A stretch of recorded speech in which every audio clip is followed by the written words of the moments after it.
औज़ुबिल्लाहि मिनश्शैतानिर्रजीम बिस्मिल्लाहिर्रहमानिर्रहीम। अस्सलामु अलैकुम व रहमतुल्लाहि बरकातुहू।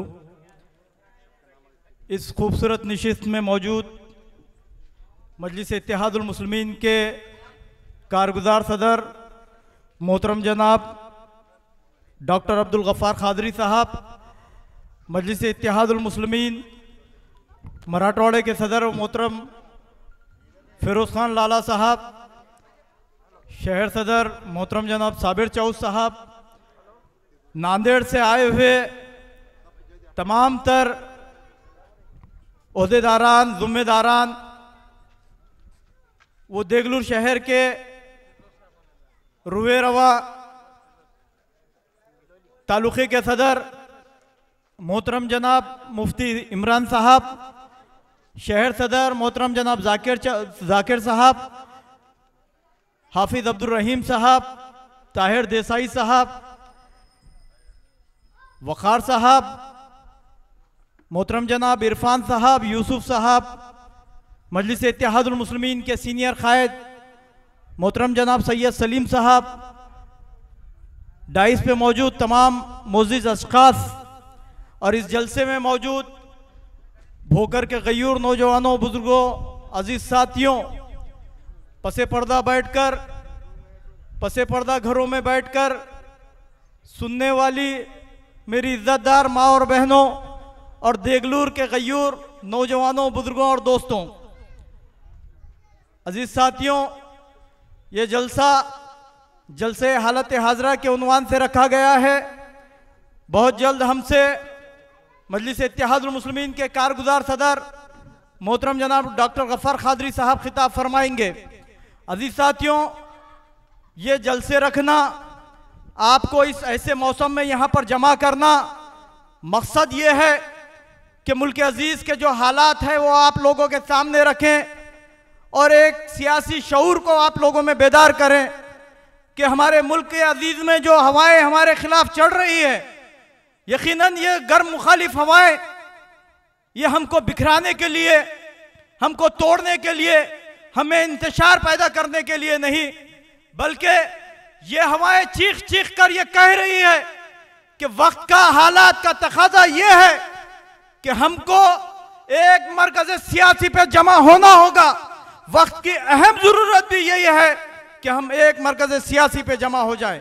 आज तक हमारे पास ये बहाना हुआ करता था कि अरे भाई, अगर हम साथ दें तो कौन सी जमात का साथ दें।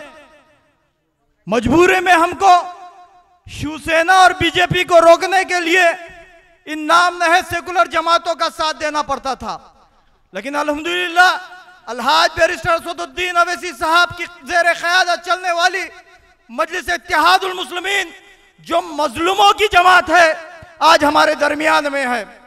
जरूरत इस बात की है कि हम किस तरह इस जमात को मजबूत करें। अजीज साथियों, बारहा देखने में आता है कि मुसलमानों के वोट का इस्तेसाल करके ये नाम नहद सेकुलर जमात इख्तिदार का मजा लूटती है, लेकिन जब कभी हमारे हालात आते हैं या हमारा कोई काम आता है या हमारे मसाइल आते हैं या हमारे खिलाफ साजिशें की जाती है, तो ये नाम नहद सेकुलर जमातें खामोश, ऐवान पार्लियामेंट में खामोश। जब मुसलमानों के खिलाफ भी लाया, दलितों के खिलाफ भी लाया, तो खामोश। जिनको आपने और मैंने वोट दे के ऐवान असेंबली में भेजा, ऐवान पार्लियामेंट में भेजा, खामोश। फिर बीजेपी के एजेंट मजलिस इत्तेहादुल मुस्लिमीन, लोगों की निगाहें, मजलूमों की निगाहें उस मर्द मुजाहिद पे होती है जब हमारे खिलाफ भी लाता है।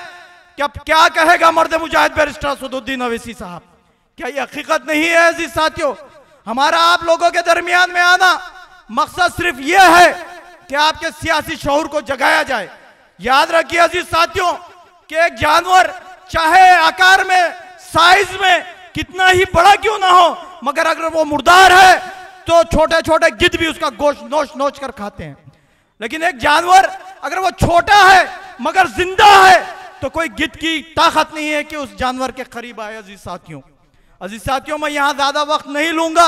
मैं सिर्फ इस बात की तरफ आपकी तवज्जो मबजूल कराऊंगा कि जब आने इलेक्शन के वक्त ये कांग्रेस और राष्ट्रवादी कांग्रेस के नाम नहज सेकुलर दलाल जब आप लोगों के दरमियान में आएंगे और वोट की अपील करेंगे, अभी तो वोट का जमाना नहीं है, इलेक्शन का जमाना नहीं है, लेकिन जब आपके दरमियान में आएंगे और वोट की अपील करेंगे और कहेंगे कि महाराष्ट्र में अगर हमको शिवसेना को रोकना है, बीजेपी को रोकना है, तो हमको कांग्रेस या राष्ट्रवादी पार्टी का साथ देना पड़ेगा, तो आप उससे पूछिए, ये आपका हक भी है कि हमने मुत्तहिदा होकर कांग्रेस, शिवसेना और बीजेपी को रोकने के लिए जब तुमको वोट दिया था तो फिर क्या हुआ हमारे वोटों का? तुम किसके साथ इख्तियार में बैठ गए? वो पार्टियां जिनको हमने रुकाने के लिए ताकत लगाई, आप उनके साथ ऐवानों में बैठ गए। ये सवाल आप लोग कीजिए अजीज साथियों। इन्हीं चंद गुजारिश के साथ अपनी बात को खत्म करता हूं। खुदा हाफिज।